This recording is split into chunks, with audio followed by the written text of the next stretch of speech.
नमस्कार, रुपाली कांबडी डेली रेसिपीमध्ये स्वागत आहे. नवरात्र सुरू आहे, उपवास असतो, तर म्हटलं चला एक नवीन रेसिपी तुमच्यासोबत शेअर करूया. आज आपण बटाटा आणि भगर यापासनं एक नवीन डिश बनवत आहे. ही डिश बनवण्याकरिता खूप सोपी आहे. इथे मी एक बटाटा घेतलेला आहे. बटाट्याला छान किसून घेतलेला आहे. छान स्वच्छ धुवून टाकूया. आता आपण कढई घेऊया. कढईमध्ये तेल टाकूया. थोडंच तेल टाकायचं. यामध्ये टाकूया जिरं. जिरं छान होऊ द्यायचं. सहज आपण उपवासासाठी ही डिश बनवू शकतो. जिरं झालं की यामध्ये एक हिरवी मिरची घेतलेली आहे, बारीक कापून घेतलेली, ती टाकलेली आहे. मिरची जास्त तिखट नाही आहे. यामध्ये थोडंच आलं टाकूया. आलं टाकल्याने छान चव येत असतं. छान असं मिरची झालेली आहे. यामध्ये टाकूया पाणी. पाणी टाकूया. छान असं तडका दिलेला आहे. यामध्ये टाकूया कोथिंबीर. कोथिंबीर टाकल्याने छान चव येत असतं. तुमच्याकडे कोथिंबीर नसेल खात, नाही टाकलं तरी चालेल. आपण बटाटा किसून घेतलेला होता, तो टाकूया. तेव्हापर्यंत बटाटा छान शिजणार. छान असं मिक्स करून घेऊया. दोन साहित्य घेत आहे आपण, त्यापासून आजची रेसिपी बनवत आहे. बटाटा शिजत आहे.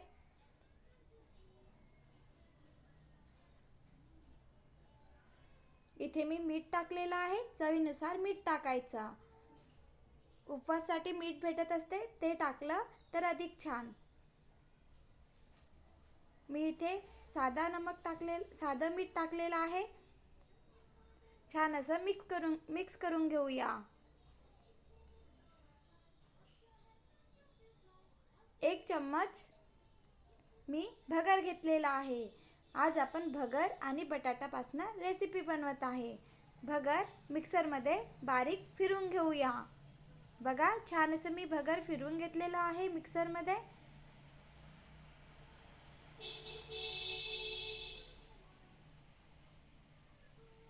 बटाटा थोडा शिजला की आपण यामध्ये भगर टाकूया. भगरचं पीठ बनवून घेतलेलं आहे, ते टाकूया. आधी बटाटा शिजू द्यायचा, नंतर आपण भगरचं पीठ यामध्ये टाकूया. बटाटा शिजलेला आहे. लवकर शिजत असतं. सहज आपण साबुदाणा भिजण्याकरिता नाही टाकला तर ही डिश बनवू शकतो. बटाटा शिजला की यामध्ये आपण भगरपीठ बनवून घेतलेलं आहे, ते टाकूया. छान असं मिक्स करूया.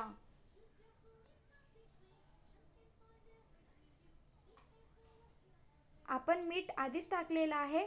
मीठचं प्रमाण कमी जास्त करू शकतो. मी टाकलेलं आहे मीठचं प्रमाण बरोबर आहे, म्हणून मी आता मीठ नाही टाकत आहे. छान असं आता भगर आणि बटाटा मिक्स करून घेऊया. छान असं भगर आणि बटाटा मिक्स झालेला आहे. आता आपण थंड होण्याकरिता बाजूला ठेवूया. ही डिश तुम्ही नक्की बनवून बघा. उपवास आहे तर सहज आपण ही डिश बनवू शकतो आणि पटकन बनत असतं.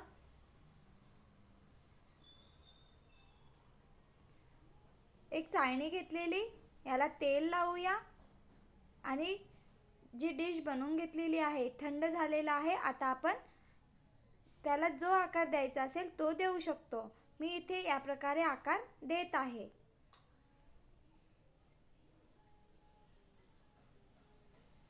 या प्रकारे मी पूर्ण डिश बनवून घेत आहे. आधी चाळणीला तेल लावायचं आणि या प्रकारे आपण डिश बनवून घेऊया.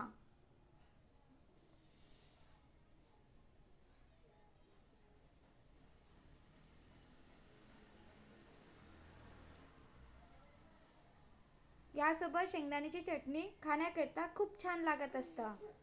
कढई ठेवलेली, कढईमध्ये तेल पाणी टाकलेले, त्यावर स्टँड ठेवूया आणि आपण चाळणीमध्ये डिश बनवून घेतलेली आहे ती ठेवूया. आपण चाळणीमध्ये डिश बनवून घेतलेली आहे ती ठेवूया आणि झाकून देऊया. कढई घेतलेली, कढईमध्ये पाणी टाकलेलं, यावर स्टँड ठेवूया आणि चाळणीमध्ये डिश बनवून घेतलेली आहे ती ठेवूया.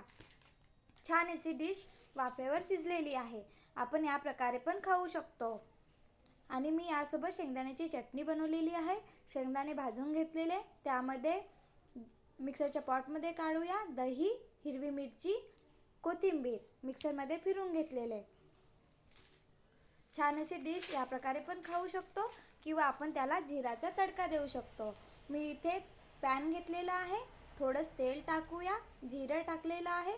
जिरं झाले की आपण डिश बनवलेली आहे तिला छान फ्राय करून घेऊया. सहज आपण ही डिश उपवासासाठी बनवू शकतो. बघा, छान अशी डिशला आपण जिराचा तडका दिलेला आहे.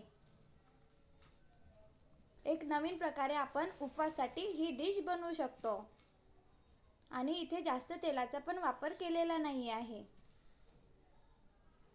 छान अशी डिश बनलेली आहे. यासोबत मी शेंगदाणा चटणी आणि ही डिश खाण्याकरिता खूप छान लागतं.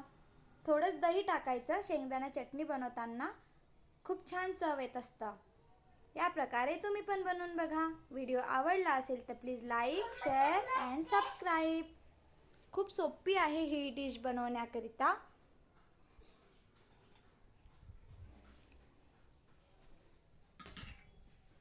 छान अशी डिश बनलेली आहे. Bye bye.